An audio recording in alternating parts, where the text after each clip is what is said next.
নমস্কার আমার প্রিয় দিদি বোনেরা, সুইটিশ ব্লগ চ্যানেলে সবাইকে স্বাগত। যে যেখান থেকে আজকের ভিডিওটি দেখছো সবাইকে ধন্যবাদ আর ভালোবাসা জানিয়ে আজকের ভিডিওটি শুরু করলাম। এখন ঘড়ির কাঁটায় প্রায় 8টা বেজে গেছে। তো 8টা থেকেই আমি তোমাদেরকে সাথে নিয়ে শুরু করলাম আমার সারা দিনের কাজকর্ম। তো কাজকর্ম শুরু করার আগেই সকালবেলায় উঠে ভীষণ গরম পড়ে গেছে, আর ভাবলাম যে আমি চুলটা বেঁধে নিই। তোমরা সবাই জানো যে এই গরমের মধ্যে চুল না বাঁধলে কিন্তু কাজে মন লাগে না। যতটা উঁচুতে বাঁধা যায় চুলটা আর কি, ততটা উঁচুতেই বেঁধে নিলাম। তো তারপর সমস্ত কাজকর্ম করব। দেখো জানালাগুলো ঘরের খুলে দিলাম, আর এখন একটু জল গরম খাবো। যতই গরমকাল হোক তবুও নিজের শরীরটাকে ফিট রাখা কিন্তু অবশ্যই বেশি দরকার। তাই আর কি একটু গরম জল খেয়ে নিলাম। আর সারাদিন যদি একটু লেবু বা মধু মিশিয়ে যদি গরম জল তোমরা খাও তাহলে শরীরটাও ভালো থাকে, আর দেখবা মনটা চনমনে হয়, আর কাজ করতেও কিন্তু ভালো লাগে। চা খেলে যেমন মন চনমনে হয়, তো লেবু জল খেলেও কিন্তু মনে অনেকটা আনন্দ উৎফুল্ল ভাব লাগে। তো আমারও সেরকম। আর আমি এই দরজার সামনে দাঁড়িয়ে দাঁড়িয়ে খাচ্ছি, যেহেতু ওইদিকে তাকাচ্ছি কারণটা হচ্ছে বাবু একটু বাইরে খেলা করছে, তাই এখান থেকে আমি দেখছি, নজর রাখছি, আর গরম জলটা হালকা হালকা উপভোগ করছি। আর বাইরের ওয়েদার তো একদম ঝলমলে রৌদ্র চলে এসছে, একদম সোনার মতো রোদ ঝলমল করছে। যাই হোক, রোদ তো উঠবেই, গরমকালের গরম, শীতকালের শীত, এটা কিন্তু নিয়ম প্রকৃতির। তাই এটা আমার তোমাদের সবাইকে মেনে নিতে হবে। তো যাই হোক, এখন দেখো কয়েকটা সবজি আনা হয়েছে। তো এগুলো কালকে এনেছিল তোমাদের দাদাভাই। তো আমি এখন ফ্রিজে রাখবো। তো তোমাদেরকে ফ্রিজে রাখার আগেই দেখিয়ে দিলাম কি কি সবজি এনেছে। আর বাঁধাকপিগুলো দেখেছো কি ছোট্ট ছোট্ট, তাই না? আর আমাদের এখানে 12 মাস কিন্তু ফুলকপি বাঁধাকপি পাওয়া যায় অল টাইম। আর এখানে দেখো কয়েকটা বলবো না, অনেকগুলোই সিম এনেছে। সিমটা তোমাদের দাদাভাই পছন্দ করে না, কিন্তু আমি তো পছন্দ করি, আমি খাই। বাবুর খাবারে, বাবুর খিচুড়িতে দেওয়া হয়। আর আমি এখন এমনভাবে রান্না করি, তোমাদের দাদাভাই এখন সিম খেতে পছন্দ করে ফেলেছে। শিম যদি ভাতের মধ্যে সিদ্ধ করে যদি আলু দিয়ে মাখা হয়, শুকনো লঙ্কা তেল ভেজে, তো দারুণ কিন্তু গরম ভাতের সঙ্গে লাগে। তো ওইরকমভাবেই করে দিই তোমাদের দাদাভাইকে। আবার সবজিতেও দিই, কিন্তু ও খুব পছন্দ করে। তো দেখলেই তো কী কী সবজি আনা হয়েছে। সজনের ডাঁটাগুলো আজকে কিন্তু ভালোই কচি কচি ছিল। তো এই কাঁচা লঙ্কা, উচ্ছে, কুঁদরি, টমেটো, এগুলো সমস্ত কিছুই আনা হয়েছে। তো এইগুলো এখন আমি একে একে ফ্রিজে ভরে দেব। আর বক্সটা বার করে নিলাম। আর কি বলো তো, কোথায় কি রাখতে হবে ফ্রিজের, যেমন ধরো টমেটো কিন্তু তলায় রাখলে কিন্তু চলবে না। তলায় রাখলে নষ্ট হয়ে যেতে পারে চাপে, তাই টমেটোটা উপরেই রাখবো। আর ওই যে বাঁধাকপি, ওগুলো কিন্তু বক্সের নিচের দিকে রাখলেও কোনো অসুবিধা নেই, কারণ ওগুলো তো শক্ত জিনিস, ওগুলোতে কিচ্ছু এসে যায় না। আর এগুলো ওপরে রাখতে হয়, তাই এটা ভেবে দেখে শুনে রাখতে হবে সমস্ত কিছু, যে কোনখানে কোন জিনিসটা রাখলে ভালো লাগবে বা ভালো থাকবে ফ্রিজের মধ্যে। তো এই আর কি। আর হ্যাঁ, ওই যে শাকও এনেছিল, নোটের শাক। তো ওই শাকটা আমি একবারে ওপরের দিকেই রাখবো, যেহেতু শাক যদি ভেতরের দিকে রাখি তো শাকটা হেজে যেতে পারে, নষ্ট হয়ে যেতে পারে, পচে যেতে পারে।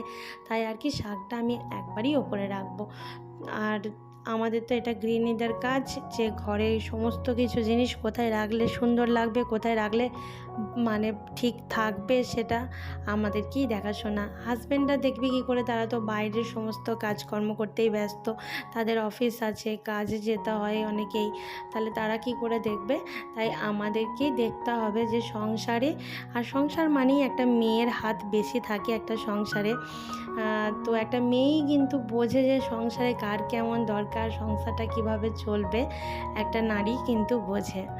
একটা নারীর দ্বারাই কিন্তু সংসারটা হয়, একটা পুরুষের দ্বারাই কখনোই হয় না। তবে হ্যাঁ, দুজনের দ্বারাতেই দরকার, যেমন নারী ঘরের ভেতরে, পুরুষ যেমন বাইরে। তো সব কিছু মিলেই সংসার। বলে না কথায়, সংসার সুখের হয় রমণীর গুণে। কিন্তু হ্যাঁ, তবে যদি পতি ভালো হয়, পতি মানে স্বামীকেও কিন্তু ভালো হতে হবে, তবেই কিন্তু সংসার সুখের হবে। তো এই আর কি।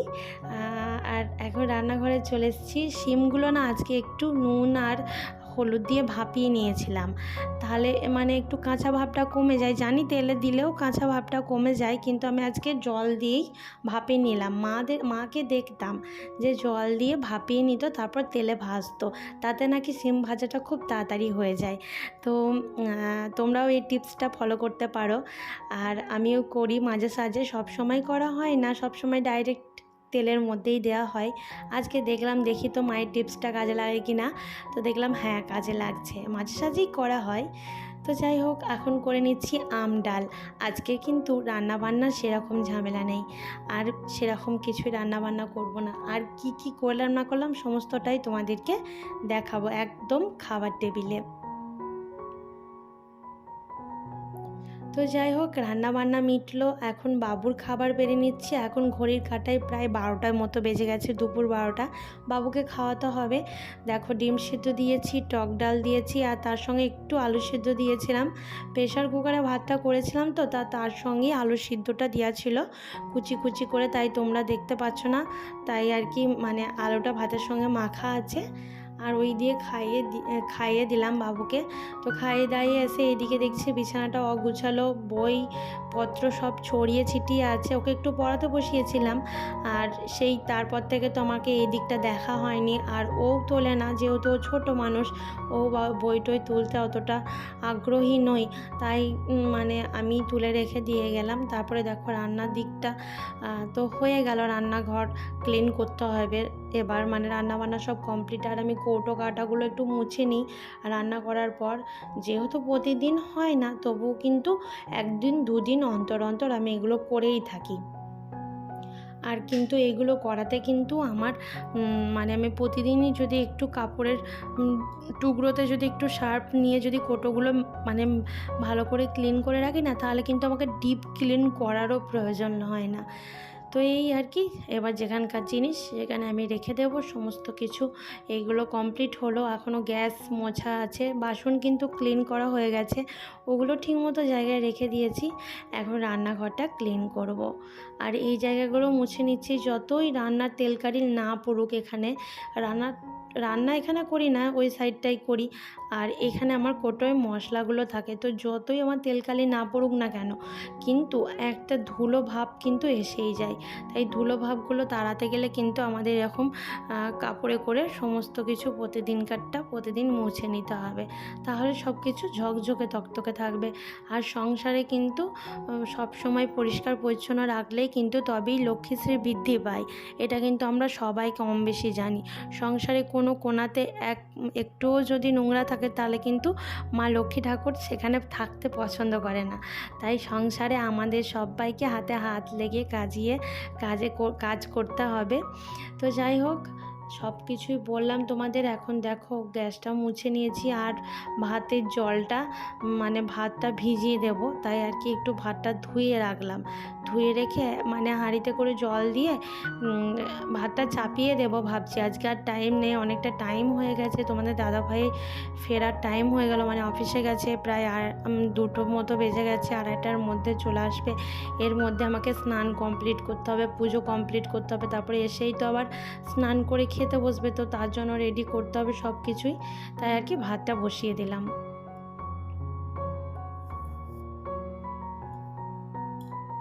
আর এখন এখানে একটু শরবত করে নিচ্ছি ঠান্ডা জলে।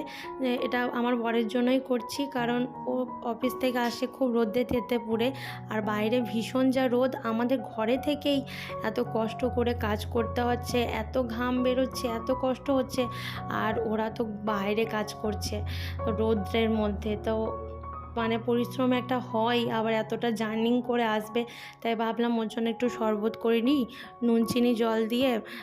মানে এখন শরবতটা কিন্তু সবার পক্ষে খাওয়াটা উচিত, বারবার শরবত না হলেও একটু তোমরা নুন জলও খাবে, মানে চিনি যদি নাও মেশাতে পারো, একটু জলের মধ্যে 1/2 চামচ নুন দিয়েও কিন্তু খাবে, কারণ আমাদের এখন শরীর থেকে প্রচুর ঘাম নির্গত হচ্ছে, তো এই ঘাম থেকে কিন্তু নুন আর জল বেরিয়ে যাচ্ছে শরীর থেকে, তাই শরীর শরীরটা উইক হয়ে পড়বে, মানে জল না থাকলে শরীরে কি হয়, অনেক কিছুই প্রবলেম দেখা দেবে। তো অম্বল, গ্যাস, অ্যাসিডিটি, তারপরে পেটে ব্যথা, এগুলো কিন্তু হবে। তা যাই হোক, তোমরা কিন্তু এখন সবাই খুব সাবধানে থাকবে, যেহেতু এখন খুব গরম পড়েছে। বারবার জল খাবে, গ্লুকোজ খাবে, গ্লুকোজ মিশিয়ে খাবে। যারা গ্লুকোজ খেতে পারো না তারা জলে নুন চিনির জল খাবে, লেবু দিয়ে খাবে, আর না হলে নর্মাল জল খাবে। এরকম কিন্তু জল খেতেই হবে। জল কিন্তু সব রোগের ওষুধ। জল খেলে কিন্তু অনেক রোগ ভালো হয়ে যায়। তো যাই হোক, খুব সাবধানে থাকবে, এটুকুই বলার আমার। তো এখন স্নান করে চলে এসেছি, এখনও কিন্তু তোমাদের দাদাভাই আসেনি। আমি পুজো করতে করতে হয়তো চলে আসবে।